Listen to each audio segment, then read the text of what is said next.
anak. Sorry. Basta ka. Okay naman po.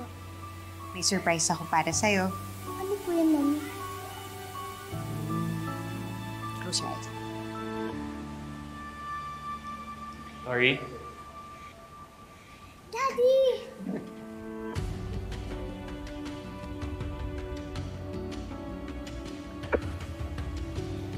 Mami.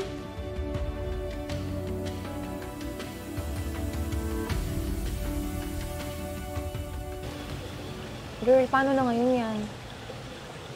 Anong paano na? Kakain naman ba't mag-isa?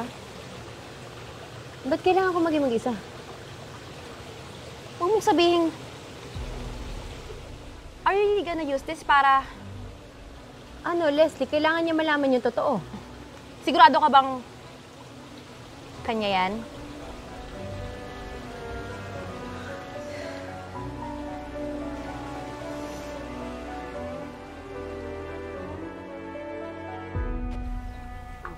Mami, baka po pwede na nating ayusin ng nursery para sa pagdating ng baby brother. Ikaw talaga, anak. Sobrang excited mo naman. Di pa nga nakakalabas si baby. Alam mo, may point naman si Tori eh. Pwede na natin siguro simulan ayusin yung kwarto ni Junior para family bonding na rin.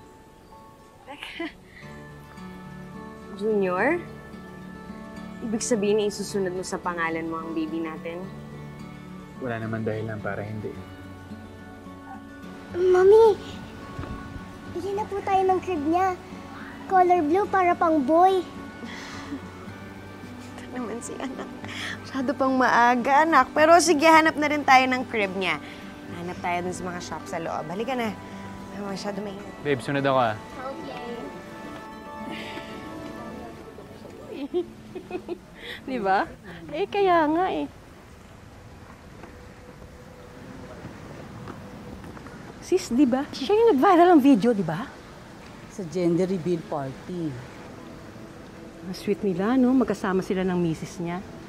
Pero kahit hindi niya anak yung pinagbubuntis ng babae, ipapamili pa ng gamit yung baby. O di ba? Winner! Paano niya kayo natanggap yun? Kasi alam mo ako, hindi ko yung kakayanin. Kasi yan ang tinatawag na true love. Tumulab ka dyan. Naku, bukas baka lang maghihiwalay din na, sis. Walang forever. Naku. Walang forever. Malika na nga, napaka-bitter mo naman. Totoo naman kasi sinasabi Siyempre, basta wala kang boyfriend eh. Papaniwala ka sa mga ganyan? Ewan ko sa'yo.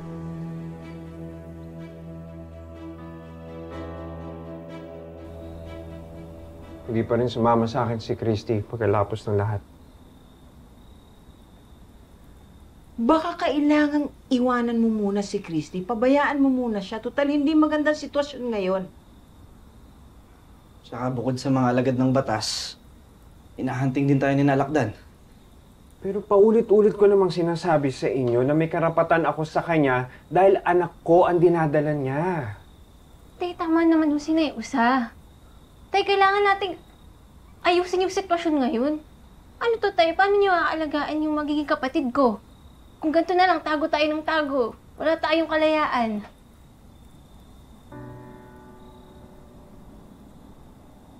Anong ama ang pinagsasabi mo? Di ba kriminal ka? Kawatan. Asal hayop. Dinukot mo ang asawa ko eh. Pinilit mong pakasalan ka kahit nalabag sa loob niya. Anong karapatan yung pinagsasabi mo ha? Alam niyo, tama kayong lahat. Isip ko. Tatanggapin lang ako ni Christy at ang magiging anak ko kung babaguhin ko ang buhay ko. Kailangan ipakita mo na sincero ka sa iyong pagbabagong buhay.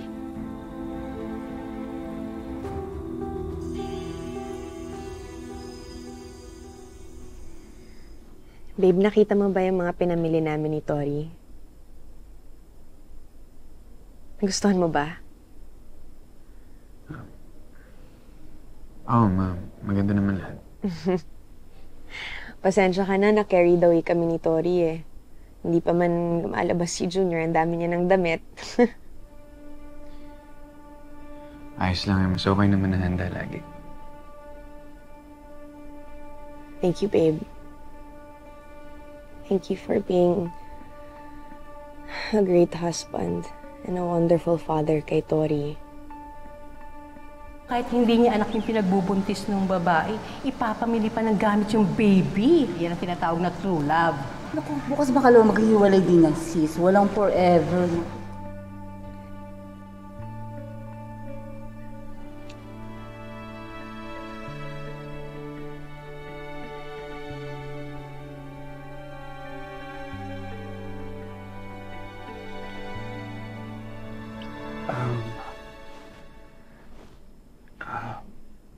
Maybe we should just take a rest, babe. Okay lang ba? Yeah, sige.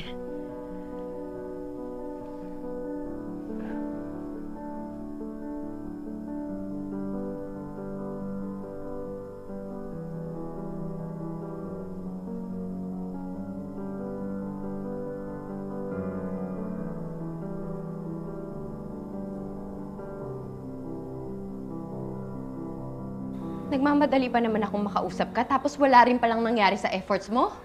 Hindi ko naman kasi inaasahan na magkakapatawaran sila ni Jordan. Wiset! Bakit ba hindi natin masira-sira yung dalawa? Ha? Lahat na ginawa natin. Ano bang meron yung pesting Christy na yun na wala sa akin? Mahal talaga kasi ni Jordan si Christy, Shaira. Siguro nga. Pero mas may lamang ako sa kanya ngayon.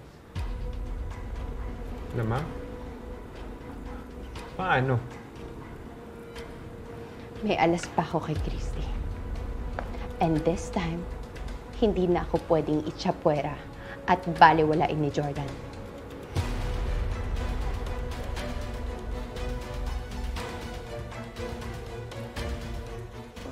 Alright, bye. Akala ko ba okay na kay ni Christy? Akala ko ba napatawad mo na siya? Oo, pinatawad ko na siya. At sa isip ko, tanggap ko naman kahit na alam ko hindi ako yaman ang pinagbubuntis niya. So, anong problema? Ang problema, yung nararamdaman ko. Every now and then, nasasaktan pa rin ako pag naaalala ko yung ginawa ni Leon kay Christy. Tapos ngayon magbubunga. Mahal mo si Christy, Tol. Pero hindi mo matanggap ang anak nila ni Leon. Tanggap ko nga, Jeff. Tanggap ko.